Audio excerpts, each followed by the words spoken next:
Sporting Spotlight with Bazz and Phil, of course, mate, brought Hey, to mate. us by our great friends at Air Diffusion Australia, and they are expanding and getting bigger and better. I'm telling you, you want any sort of air conditioning for your house, hot or cold, get onto them. Bill's Air the man. Diffusion Australia, brilliant.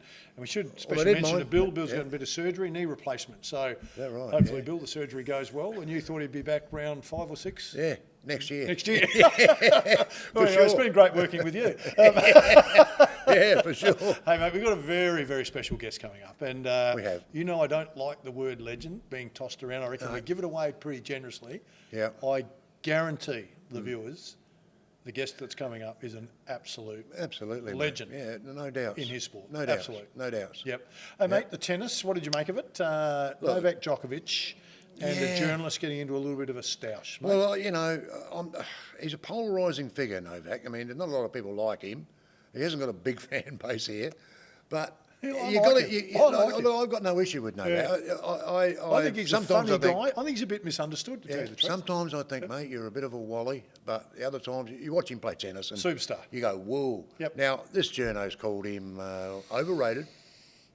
Overrated. What was the other one? That he had his time. He was you know, what? Had his time. It's offensive. Mate, come on. He's a reigning Olympic champion, won more Grand Slams than any other player. Has been, he called him.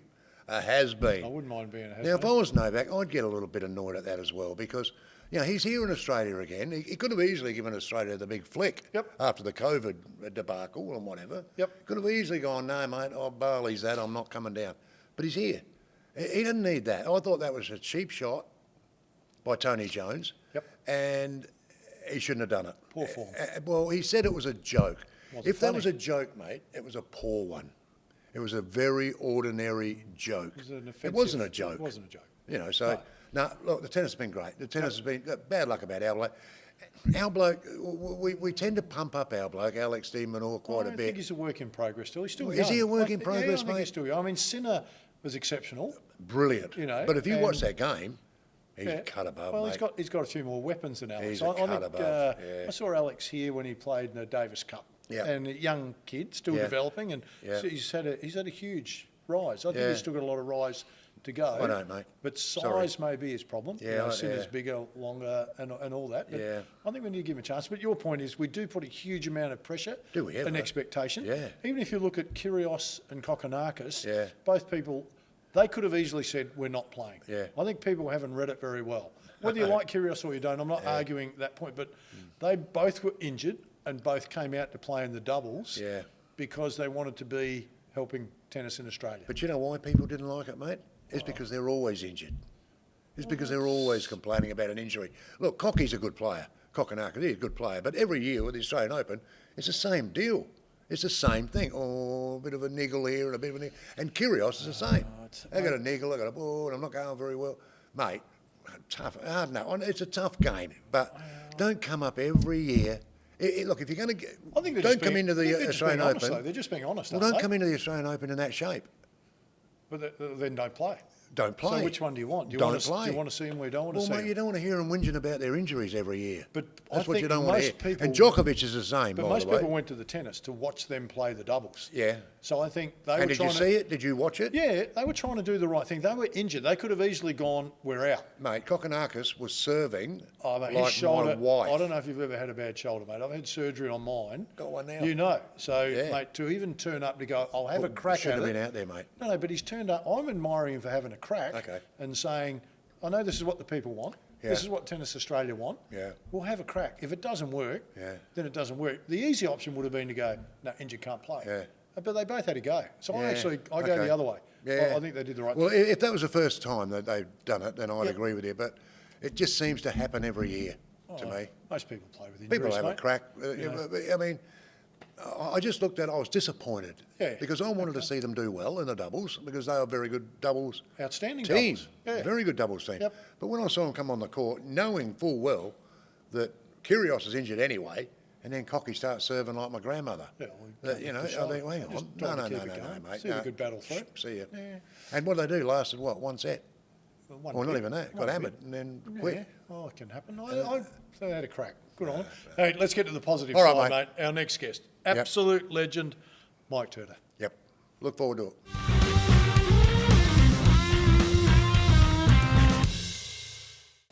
All right, now, I don't like to use this word too often, Baz, because it gets thrown around a fair bit, and I don't want to embarrass our next guest, but when we talk about legends, and, you know, we talk about great athletes, and then we get to the legend status, and sometimes we pop them up a bit quick. Yep. Our next guest sits nicely in the Rightly. legend status. Yeah, So absolutely. I'll give you his whole, what he's accomplished in his life, but that'd end the interview. We need an hour to get through it. So I'm just going with the overview. Okay. All right, I'm talking about Mike Turtur, our special guest, mate. So, Olympic gold medals, Yep. Commonwealth Games gold medals, Gold medals. Yep. organised the Tour Down Under, the greatest cycling event in the Southern Hemisphere. It is. Flag bearer, 86 Commonwealth Games. Yep. I'm just trying to work out what I've left out that could be more important than that. Oh, hang on, he's got a cycling lane named after him as well. Yes, he has. So, And half-forward flanker for Pennington. oh, I left that out. That was the one I was searching for. Centre. Sentiment. Yeah. Our special guest, Mike Turtur. Mate, it has been an unbelievable career, mate. And you don't want to touch on what are the highlights, because there's way too many. But can you take us through how the journey started into cycling for you? Through my brother. He was going to school and met some guys that were brothers that raced. So they sort of got friendly, and he got a bike for Christmas back in about 71, I think it was. And as a family, we went to the old track and watched him. And I just remember going into the track through the main gate there. And as soon as I saw these guys going around on the bike, that was it. The track you're talking about. Hanson Reserve. Hanson Reserve, Yeah, which was near very, Arndale. very popular, wasn't Oh it? yeah, back well then? that was the headquarters. It Yeah. was massive. I remember Hanson Yeah. Reserve really well. And I remember it just captivated me. I was gone. Well, Yeah, yeah. Could it have been footy? Because we were talking before I we came in.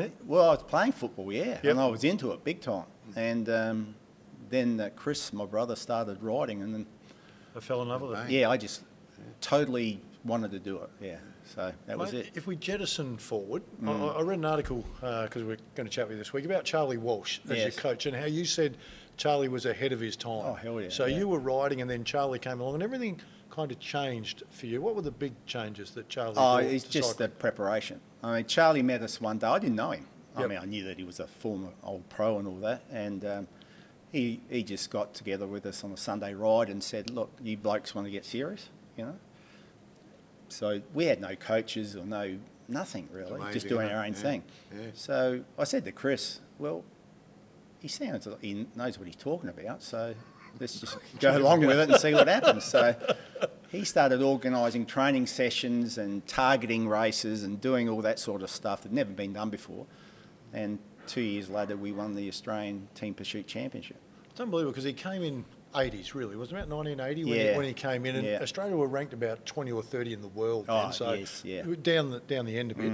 Within a short period of time, we've become, really 4 years later, we're nearly number one in the world. Well, Very LA quickly. Olympic Yeah. champions, Yeah. yeah. I remember in the early days when I was at the Commonwealth Games and going to international races, Australians walk into the stadium, they wouldn't even turn their heads, but mid-80s, when Charlie really got going with the team, when the Australian team walked into a stadium, everyone stopped and looked because they knew Amazing. it's going to be on, you know. So He's a tough bugger though, wasn't he, Charlie? I mean, Oh, hell yeah, yeah. really tough, Yeah, not yeah. just tough. He was really tough. He was yes, a hard man. yeah, and we trained hard. Yeah. Like, we did everything he said. Sometimes, it was hard to cope with because we were working full time and doing all that sort of stuff. I had a hate-love relationship with him. I Yeah, hated a prick sometimes, and then he was like God to me. But Seems to be a common theme. That was a common theme, yeah, not only yeah. amongst cyclists, Yes, but yeah. anyone that was yes. with Charlie. Yes. But if it wasn't for Charlie, nothing would have happened. Yeah, I mean, yeah. as I said, he was ahead of his time the way he was preparing athletes and programming and testing and all that sort of stuff. Yeah. And that brought results, of course. I mean, we're training and racing so hard, and everyone else, we used to train the day that we raced that night, and everyone thought we were crazy. Yeah. But that was all part of, the exposure to high-level stuff, Yeah. You know how they say you got to go in feeling confident, you got to have a bit of swagger about yourself. 84, mate, you roll in to the 4,000 metre pursuit. Did you have the swagger? Did you, Yeah, did you no, I go? didn't have any swagger. I was shitting myself. But, I had a crash in Germany before we Yes. left, Yep. and I fractured my left scaphoid. So I thought that I'm going to be in trouble here. The thing that saved me was I was a starter it was a specialised position, still is in team speed shooting. You got to have a good sense of speed and be able to cope with the pressure from the start, whereas the others get a bit of a break before they do their first effort. So anyway, the experience in LA was pretty full on. We went there with a hope of a medal. Fingers crossed, everything going right. Yep. That was our hope, and it turned out, to be good for us. You rode all 4 legs there, all four with your wrist strapped to the hand? No. That not true? It's bullshit, but I like to just let it go because it sounds exactly, good, you know what I mean? Sounds great. Yeah, sounds good. No, I didn't have my bloody... I had it strapped, but not to the handlebars. I was going to say, mate, No. Yeah. Because that's printed, isn't it? That is a story that is out there. Yeah, and I love that's it. always Just been let it go, let it go. His left foot was strapped as well. And, you only have one arm, and you lost your head on the second lap. Yes, I remember that. No. do you think people understand how specialist cycling is at times? Like we talk, there's races where guys slipped out of his pedal. And the race is Shane over Kelly in Atlanta, yes. And you go, so you're talking about, I'm on there with a hand that's strapped. It could easily come off. So there's a risk involved in even giving you the opportunity to ride. Yeah, it's precision. It's team speed shooting because of the 4 of you, and you have to ride so close to get maximum protection and recovery. So the track in LA was bumpy, it was outdoor, it was windy, it was hot. Wow. So it was difficult. Same for everyone, but, but anyway, I mean, that's what we had and that's what we raced on. But it is a sport that has some really, specific areas that need to be done exactly right, like most sports at the high level, and cycling's no different. Did you ever lose your nerve, mate? Oh, You're talking about, I'm right behind you. Yes. And you're kind of going... Well, I can tell you, I was following Dean Woods he was a youngster, and he didn't sit a wheel brilliantly, so under the wheel, over the wheel, so I found it difficult to get a good set, and I was struggling with my hand. So in the semi-final against the Italians, I hit his wheel, and I never hit a wheel in the team pursuit in my life, but I was on his wheel for about 10 metres, and Michael Grenda was behind me. I don't know how I held it up, but I did, because if I went down, Grenda would have gone over me, and that would have been it. So, it gets a bit hairy sometimes. Were you ever in danger of being replaced in that race with your wrist? I did ask Charlie that, because I thought, I'm gone here, but because of my starting position, there was no one else on the team that could start. We tried everyone, but I just had the knack. And the starter is exposed, as I said, right from the word go, so you don't get any opportunity to settle. Number 1 and 2 are very difficult positions. 3 and 4, you get time. Number 4, we call it the diner's cart, because you can have a cup of tea and a biscuit before you do your first effort, Mate, the question has to be asked, why you're at number 1 then and not at number 4, mate? Yeah, well, Jesus. Anyway, it worked out okay in the end. Yeah, no doubt. 86, you become the flag bearer for Australia. Edinburgh, unbelievable honour. Yeah, no, it was my 3rd Commonwealth Games. Yep. And Ray Godkin was our cycling manager in my time, but had progressed to be the Commonwealth Games head. So I think he had a little bit to do with the decision. Yep. But Arthur Tunstall, he came into my room, and I was sharing a room with Glenn Clark, a teammate. He came in at God knows what time, knocking on the door, and I said, "Oh shit, what have we done?" He said, "Congratulations, son." I said, "What?" He said, "You're going to be the flag bearer for Australia." I said, "Oh shit, okay, that's nice." Happy with that? Yeah, slept all right that night? Yeah. No, it was good. What a great honour. Yeah, it is, yeah. 84 to 86, I know Olympics and Commonwealth Games are dramatically different. Yes. But the swagger again, in 84, you said, we're kind of fingers crossed, hoping. Was it different in 86 when you rode for a gold? The Commonwealth Games, I think we were established in as being like, high level performers. Everyone has a purple patch in your careers, sporting careers. You can identify a 2 to 4 year period where you're at your absolute best. For me, it was 82 to 84, 85. Okay. That was the purple patch for me. So 82 Brisbane Commonwealth Games was terrific for me. 84 Olympics. Then Commonwealth Games, then that was me done. Mate, when you talk about that, was you done? Then you go on to 5 years. So there's a bit that happens, but 5 years at Sassy as the head coach. Coaching, at yeah, cycling it there. was Did terrific. you yes. enjoy that Oh, I period? loved it, yeah. Yep. I always wanted to be a coach. But then, you sort of go along year after year, and I was ambitious. I wanted to be Australian coach. But there's Charlie Walsh. Yeah. And I'm looking at the horizon and thinking, well, here I am at Sassy, South Australian coach. But the possibilities for me at national level are not going to be there until 2000 at the earliest, because that's when Charlie's retiring. So I'm thinking early 90s, I've got to make a decision here. And I'd been organising some little races at the old track at Hanson Reserve, and I liked promoting, and I was competing myself, and it was good fun. I enjoyed it. So then they proposed to build the Superdrome at Jeps Cross. Yep. So I thought, well, maybe this is the time to go in another direction. It was the best decision I ever made, was to go down the track of an organiser and a promoter. Well, when you talk about an organiser and promoter, mate, 1999 we see the Tour Down Under come here, but that doesn't just happen. How many years before you get the first tour to go? We lost the Grand Prix. Yep. Then there was all doom and gloom. Did we lose it? Or did we handball it? It got, they were offering 20 or 30 million more than we were, so Eccleston took it. So there was a decision by the Olsen government, rather than to try to replace the Grand Prix with one event, which would be impossible because it's just too big.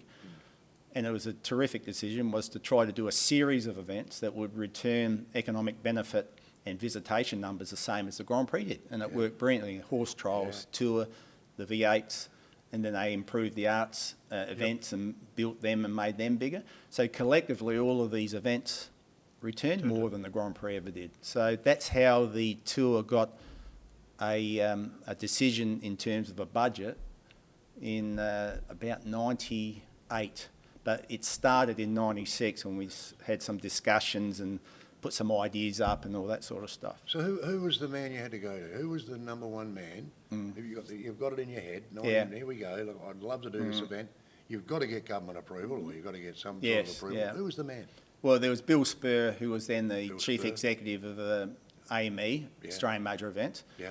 Graham Ingerson was the deputy premier. Yeah. Joan Hall was the minister, and Olsen was the premier at the time. Okay. They were the key people that led a subcommittee of cabinet that made decisions for these new series of events. Okay. Yeah. And they made a decision to give us $1 million budget. I nearly fell out of my chair. Yeah. Wow. To have that sort of money to do a bike race. Cycling. Yeah. In my Never wildest heard dream, of. never thought I'd ever get that sort of budget. Mate, well, it's been phenomenal. Lance Armstrong, we were chatting about him before. Just the name coming in to the tour, what impact did that have? Oh, it had massive. I mean, it took us to another level that we've never returned to. Right. So his impact here was marketing and promotion was just, we couldn't buy that. It was impossible. It was so great, the interest across the world. Yeah, Armstrong absolutely, got people to Adelaide that thought about it, talked about it, read about it, but never came. Yeah. He got them here, and then they came, and then they told their friends and their families, and it just went crazy. Plus so the American media. everything. I mean, we had, it was just insane. Yeah. Really. And Lance Armstrong himself, mate, you'd have had obviously had a bit to do with him. Yeah. Rate him. He's like any big superstar, Yeah. It's because we are who we are, and you come, this big, he was Massive. well, he's big in cycling, but as big outside of cycling. Never before has a bike rider been so popular. He was just one of those people that had something about him, Yeah. So, Yeah. And did all the right things? yeah, he's While fine. he was here, he's no problem there. the work he did at the cancer centre and the hospital was developing a unit out there, and he do the kids stuff, and his work outside of the sport of cycling with the cancer community and the fundraising. I think that saved him a little bit in terms of what happened later. But he's raised a lot of money and a lot of awareness, in terms Helped of a lot of people. Yes, That's the side. It's funny, isn't it? Because we all hear the dark side. He was a cheat. He was, and it kind of gets Oh, scorned. yeah, and but he gets lost a lot of the good things he did as well. Look, doesn't I it? acknowledge the fact that he Yes. did the wrong thing, of Yes. course. Everyone sees that, but he did some good things, and I think that really softened the blow, if you like. Yeah, good call. It was a serious thing that he did, but his work outside of that obviously benefited a lot of people. Well, I think he raised something like 480 million or something. Oh, it's in a America for staggering cancer. amount of money. It's Yes. a ridiculous Yes. amount of money. Yes. Yeah. So, you got to weigh Yeah. a little bit there. But Of course. we all know what he did Yes. and whatever. But, I mean, at that stage, I don't think he was the only one either. No. The peloton was, You know. there was a serious problem. One of the American comedians that I caught up with not long ago, in fact, said about Lance Armstrong that very thing. That hey, look, he might have been doing that, but hey, look what he did here. Yes. Look how much money he raised for cancer. Look at all that course, stuff. yeah. And he said, if it gets down to the nitty gritty, Yeah. our guy outroyed your guy. Yeah, he yeah. was a better Outroyed rider. yeah. Better rider. Yeah. Not a rider. Yes. It's No, better Yeah, rider. yeah. he outroyed your guy. Unfortunately, yes. A lot of people look at the tour, and you were just down at Glenelg today, obviously, Yes, the yeah. tour down under, leaving from there, mate. Yeah. And they see it, and it comes around sort of for 2 weeks a year, and then it's gone. Yeah. A lot of people go, oh, yeah, tourists used to just turn up about a month before. Yeah, yeah, about to it. get it, That's about it, just to yeah. get it organised, mate. Yeah. How big was the workload? Just for you, and there's a lot of people around you, I know that, but just for you, how big is the The workload? early years were really, the first one nearly killed me. Yeah. Because it was so much. And we're dealing with would have people. been. Yeah, it would have been unbelievable, Like the mate. police and Yeah. everyone, The community, really, yeah. apart from a couple of people, including me, that had been to a bike race before, everyone else Didn't know. wouldn't know. Yeah. So we had to educate the police and all of the people around the race Yeah. what to do and how to conduct themselves for the bike race. So the early years were difficult, but then as you gather experience and knowledge, that becomes a bit easier. But logistics of this race are huge because you start and finish each day in different places. You're on 150k on the road, so it's a high risk event when you're going on open roads with the public. And it always worried me, but thankfully, over the years we got away with it okay. And you would have been inundated with people wanting the event Yeah. to be in their area, in their zone, or Well, it's huge economic benefit. I mean, wherever the race goes, the people are there. Yeah. So the regions, towns, and all that, they really benefit from the race coming to town. Well, I had a look the other day at the Tenunda leg. Wow, that's just a wow. Well, we factor, went to because, Victor Harbour today, well, same thing. and then your Wollonga, right, it's just Wollonga really, Hill. So they've got to do that again. First time Richie Porting, Yeah, he's coming six in. times Yeah. consecutively. Phenomenal. It was. Oh. I was on the line because I'm ahead of the race, and I get to the line and wait for the riders to come in, and the big screens there on the Yep. top of Wollonga. And when Richie was winning, Yeah. they'd be focused on him, obviously. And then when he made his move, it was like being at the AFL Grand Final in the forward pocket when Collingwood kick a goal. The roar from the crowd because When they he made his knew, move, you yeah. know. Making his move. And Yeah. I've never experienced that. At a bike race, No, yeah. never. That's never. amazing, isn't it? Yeah. But he did it 6 times in a Yes. row. He won the Wollonga Hills there. Yeah, Was it he just loved that, it. athletes have a special skill set at different times. It was the hills, the climb. Oh Is yeah, that he's a where good climber. Yeah, he got third in the Tour de France and had a lot of bad luck and should have podiumed many times. Is that a power thing to be a hill It's climber, it's an endurance? well, it's or- weight power. Yeah, you know, okay. you can't. He's 65 kilograms ring and wet. Yeah. But you got to have the power, the wattage Yeah. too, and he's Yeah. got that. So it's a combination of things. To climb these aren't mountains here; these are hills. But Yeah. in Europe, the big mountains, the 20-kilometre climbs, Yeah. they're brutal. And been you've got to in- be yeah. special to be with the leaders at the top of the big climbs. I've been in cars that don't get up Wollonga Yeah. Hill, but, Hey, mate, early days, the Europeans were a little bit reluctant to come out. They're coming from the cold to the heat Yes, and the big yeah. names. It was new. Was it difficult to get the big names to come at the start? We had to do a lot of convincing, of course, but we if you look back at the start list, we had some big riders Massive, here. yeah. And we did maintain the start list. It was really strong for a long time. Yeah. Look, it's a long travel for them, Yeah. Europeans, it's a long way to come, but they come here and they get quality time on the bike, Yes. good hotel, good food, good organisation. weather. Yeah, and this race, hasn't been hot at all. It's been perfect. We had some brutal hot days, but that's Yeah. part of it. Yeah. Mate, 1999, Stuart O'Grady Yes. wins it. Yes. And he won it again, but you said, but I'm interested. He wins the first one, then we jettison to now, and he's sitting in your seat, Yes, mate. yeah. How did that transpire? Well, from I that? think it was a natural thing that Was was it? going to happen. Stuart, being a South Australian and I think he rode out of the 22 times I was director, he would have ridden 20, I Right, reckon. wow. So he won twice, won the inaugural race, which was great for us from a promotional point of view. So he's had a rich and long involvement with the race, and his knowledge of the sport and the Adelaide Hills. You know, we both train there every day as kids. You know, so he knows the roads, and you know, he understands what the requirement is at this time of year. So he's done a great job in maintaining the level and continuing the race on. It's had its moments, hasn't it, though, the tour? You could name 15 or 20 really, really classic moments of the tour. Like, I think one of my favourites was Michael Rogers? Yes, when he got the He bike got cleaned problem. up by a motorbike. an That was official. Stuart O'Grady's father. Oh, was that right? No, I could have killed him. But, Well, he nearly killed Rogers. But then, of course, he sees a spectator who had the same bike. incredible, yeah. That is amazing. Took isn't a it? bike Not off the the side same colour, road. but the same bike, got on it and chased down the man we were just talking It was the about. identical- Stewie O'Grady. It was 80K. identical Colnago that the team rode.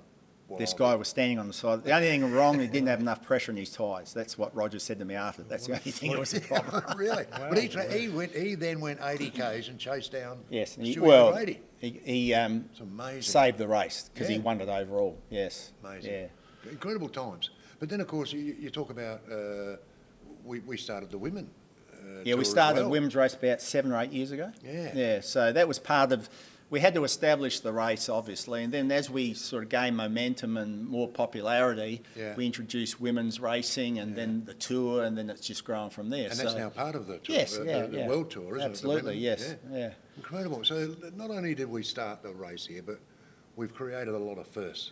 Yeah, as absolutely. As a I mean, bike race. you know, with the national team participation, Yeah. we got the rule changed to allow them to ride a world tour race. But that's given the opportunity to a lot of young guys. Like, Yeah. I can show you a photo in the early 2000s of the under-23 team.